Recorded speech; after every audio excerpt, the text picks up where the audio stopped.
Hi, welcome back to Movie Review Mom. Thank you all so much for coming back again and again. I have the best fans. Thank you so much. I truly appreciate your support. And if you're new, it's really easy to show support by simply subscribing and liking my videos. And when you get a minute, click on that little bell and it'll notify you every time I upload a new movie review or trailer reaction or documentary review. And that actually helps me to grow my channel because it lets more people know about my channel, because YouTube will offer suggestions when they see lots of likes and subscribes. So again, thank you, thank you, thank you. You can also find me on Instagram as Movie Review Mom, or my name, Trina Boice, as well as on Facebook, and join our Facebook group. It's really fun. We have contests and play games and chat about movies. And so check that out. And you can also find me on Twitter and Pinterest and on and on. But today, let me tell you about the movie that I'm reviewing, which is called Naked Singularity. This award-winning film premieres in theaters on August 6th, 2021, and on video on demand on August 13th. It's rated R and is 93 minutes long. I'll give you my Movie Review Mom grade at the end. So first, in a nutshell, thank you to Screen Media for sending me a press screener so that I could preview the movie. I always love that. From the comfort of my home and in my pajamas, I can watch movies. Love that. Anyway, this movie won the Audience Award at the 2021 San Francisco Film Festival on opening night. So congrats. Based on the PEN prize-winning novel, A Naked Singularity by Sergio de la Pava, a former Manhattan district attorney with firsthand knowledge of the everyday travesties of justice in city courtrooms. This genre-bending film is both an ambitious, razor-sharp indictment of legal dysfunction and an entertaining high-stakes heist. Naked Singularity tells the story of 𝗏𝗏𝗃.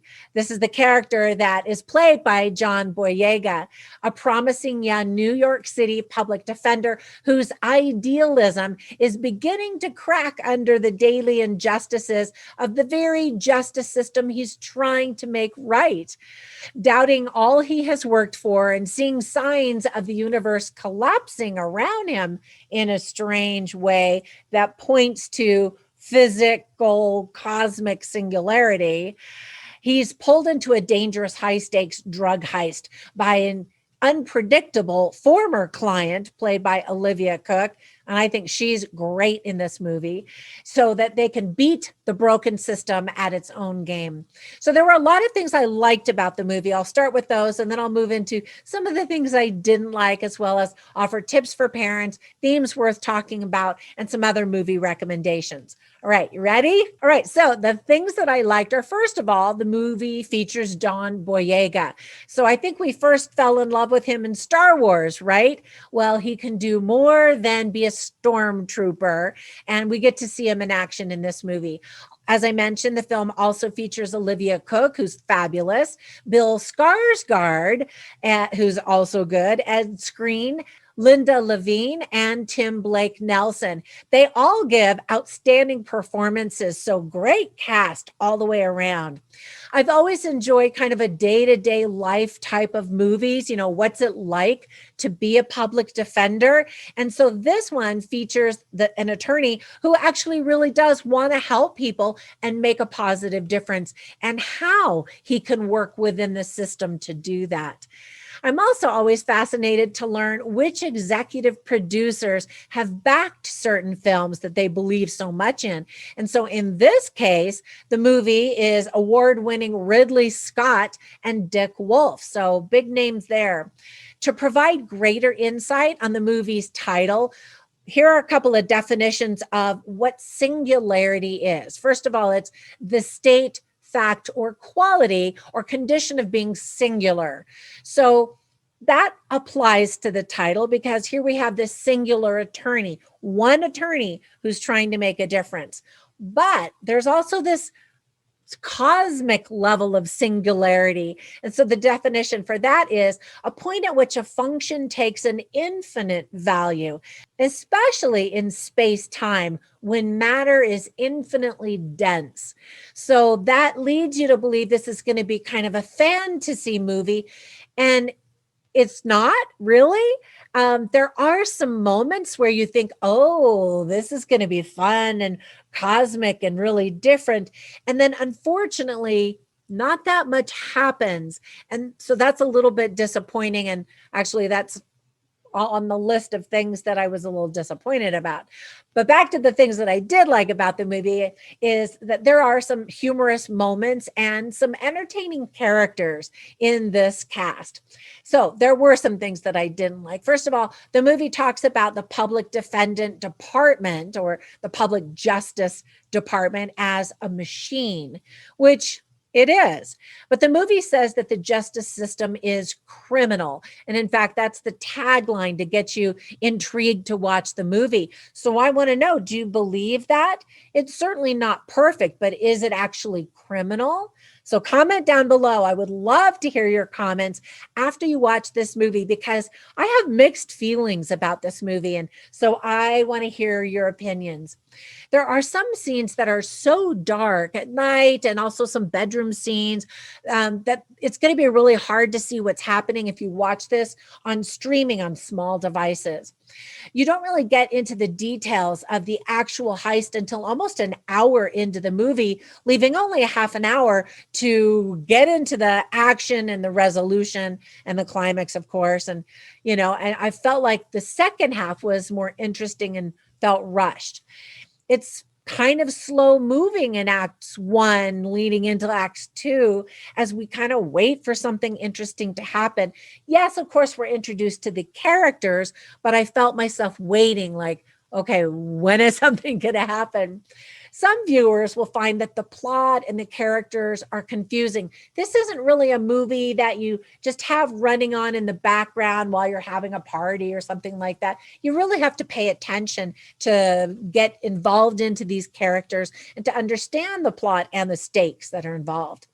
The movie trailer kind of makes it look like this movie is going to be a lot more fun and entertaining than it is, sadly.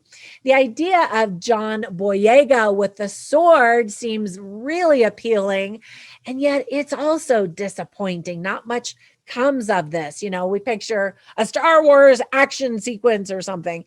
Anyway, it definitely doesn't happen. And then ultimately the movie just really thinks it's way cooler than it actually is. That was my take on it. So let me give you some tips for parents. First of all, kids are definitely going to be aboard, and so will some adults. And it's not really a kids movie anyway. As I mentioned, it's rated R. There are premarital relations. Again, most of the scenes with that are just too dark, so you really can't see a lot of stuff, but you definitely know what's happening. There is some profanity and quite a few F-bombs. There's a woman who really needs to be wearing a bra. It's just distracting. There's some violence with blood, and of course, criminal behavior, both observed and just talked about because, you're in court scenes and that kind of thing. So some themes that were illustrated well are respect, power, and control, second chances, risks, and the law, and shaking things up, not accepting the status quo. So whenever I watch movies, I write down funny lines and interesting lines so that I can share them with you and give you a taste of the movie. So I didn't really write down any funny lines, even though there is some humor. I just didn't write any down, but I did write down some interesting lines. So you can read all of them on my written movie review at moviereviewmom.com. But I'll share a couple of them with you right now. So the movie starts off, and 𝗏𝗏𝗃, played by John Boyega, says, "What if reality isn't fixed? What if you could shape it?" And so the movie leads you to believe, that maybe it's not reality. Maybe it's his perception, this whole concept of singularity.